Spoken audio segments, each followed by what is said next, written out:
Magluluto po tayo ng baboy na may tokwa. Ayan po ang sahog, kamatis, sibuyas, bawang, kinchay, siling haba, tausi, pamintang durog, toyo, suka, at isa pong oyster sauce. Yan po ating lulutuin, tokwa baboy na may tausi at oyster sauce. Yan, gawin po natin sa tokwa ay medyo toasted ang ating gawin para kapag kinain siya ay medyo crunchy. Yan, sa pagluto po natin ng tokwa, medyo nakasan po natin yung ating apoy. Para po yan ay madali siyang toasted. Sarap po kasi sa tokwa na isinasama sa baboy ay medyo malutong siya kapag yan ay iyong sinagas. Yan, medyo malakas po yung apoy para madali po siyang matoasted. Yan, simulan na po natin ang ating paggigisa ng ating tokwa at baboy. Nagpainit na po ako ng mantika dyan sa kawali at yan, ilagay na natin ang ating bawang. Yan, yung ating bawang ay medyo iba-brown lang natin ng konti. At pagkatapos niyan ay isasunod na natin ilagay ang ating sibuyas o ang ating onions. Yan, maliliit lang po ang hiwa ng sibuyas. At yan, halu-haluin natin kasama ng bawang. Ang sibuyas kapag medyo transparent na siya ay luto na po yan. At isunod na rin po natin ilagay ang ating kamatis. Yan. Naghiwa po ako ng 3 kamatis para sa ating 1 kilo at kalahating baboy na lulutuin.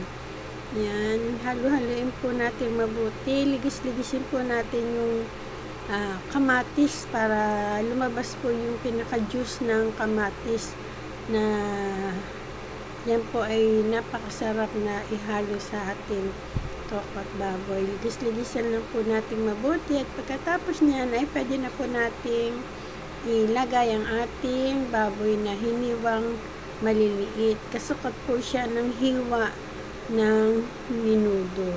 Yan, ilagay na po natin ang ating baboy. Yan po ay 1 kilo at kalahating baboy na laman at mayroon siyang konting taba. Sangkutyahin po natin mabuti yung ating nilulutong baboy. Haluin lang po natin mabuti para para yung pong ating mga ingredients ay maabot lahat ng ating nilulutong karne. At yan din, sinunod ko na pong inilagay ang ating toyo. Ang toyo po na yan ay sinukat ko po ay 45 ml na toyo po yung aking nilagay. Yan. Kada lagay po natin ng sahog ay halo lang po tayo ng halo para po maging pantay yung nagiging lasa ng ating niluluto. At ganoon din, nilagay ko rin po yung 45 ml na suka. Yan. At yun, uli, sabi ko nga, sa tuwing lalagay tayo ng ingredients ay halo lang po tayo ng halo. Sa malalim na salita ay sangkutyahin po natin siyang mabuti sa ating mga sahog.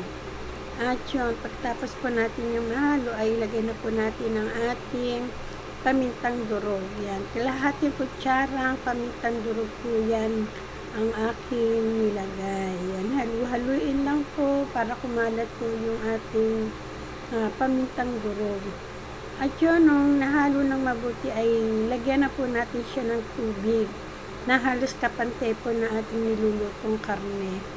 Ayan o, ganyan po yung tubig na ating ilalagay na halos kapante po ng karne na ating niluluto para yan po ay sa pagpapalambot po ng ating karning baboy. Yan, halu-haluin lang po natin mabuti para ikalat ang ating mga ingredients na nilagay. At yun, Habang kumukulo na po siya, ay lalagyan na po natin siya ng MSG. Yan. Hindi po ako nawawala ng MSG sa ating niluluto kasi yan po ay nagpapalabas ng linamnam ng ating mga lutuing ulam. At yan, nung kumukulo na siya ay nilagay ko na rin po ang ating tausi. Yan, yung black beans na sinasabi. Yan, nilagay ko na po yung ating tausi. Yan pong tausi ay maalat na po yan, kaya hindi na po natin kailangang lagyan pa ng asin ng ating niluluto na karne. Kasi maalat na po yung tausi. At saka yung pong toyo, meron na pong alat ang toyo, kaya huwag na po tayo maglagay ng asin. At yun, nung malambot na po yung ating karne, ay hinango ko siya sa isang lalagyan para po ibukod po natin yung sabaw. Ibubukod po natin yung sabaw sa laman na ating niluluto. Ayan po yung sabaw ng ating niluluto. Yan. Tinanggal ko po siya, pinagbukod ko po siya dahil yung pong laman na yan ay ating pong pipirituhin. Hindi naman po isa-isa natin pipirituhin yung laman, kundi yan po ay sabay-sabay din po natin siyang pipirituhin. Para lang po talagang maging masarap yung karne na ating lulutuin. Ayan, nilagay ko na nga po yung ating karne na dyan sa ating kawali. Ayan hindi ko sinama kahit na konting-konting sabaw ay hindi po isinama para po sa mapirito po ng gusto yung ating karne. At yun, habang yan po ay nakasalang, hayaan lang po natin na yan ay mapirito hanggang sa tuluyan na siyang lumambot. Tinakban ko lang po siya ng aming planggana kasi wala po akong takip ng kawali, kaya planggana po yung pinagtakip ko. At yan, haluin po natin para mabalance po yung pagkakapirito ng lahat ng butil ng ating karne. Yan, pinalat ko po siya para mapirito po lahat yan ating nilulutong karne. At ganun din po uli ay tinakpan ko po siya para mas lalo pong maluto. At ayan nga po medyo napirito na po siya. Ayan kita nyo natuyo na talaga yung sabaw niya, napirito na talaga siya lahat. At yan, dahil napirito na po yung ating nilulutong karne, ay sunod na po nating ilagay ang ating oyster sauce. Yan, nilagay na po natin yung ating oyster sauce para po talagang mas sumarap po yung lasa ng ating tokwa at baboy. At yun, halu-haluin pa rin para magpantay lahat yung ating ingredients. At yun, nung nahalo na ay inilagay ko na po yung ating kinchay at ganun din po ang ating siling haba na hiniwa ng maliliit. Yan, katulad uli ng dati, kadalagay po na ingredients ay atin po siyang hahalu-haluin. Yan, halu-haluin po natin yung ating niluluto na kasama na yung kinchay at ang ating siling haba. Masarap po kasi yung tokwa at baboy kapag medyo may konting anghang, kapag yan po ay ating pinakain. Hayaan lang po natin siyang kumulo at ganun din ay ilalagay na po natin yung ating ibinukod na sabaw o yung sarsa o yung pinagpakuluan natin kanina ng ating karning baboy.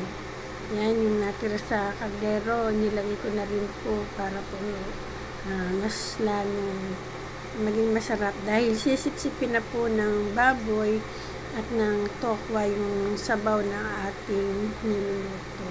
Halu-haluin po uli at yun, nung ayos na po lahat yan, naluto ng lahat, ay pwede na po natin ilagay ang ating tokwa.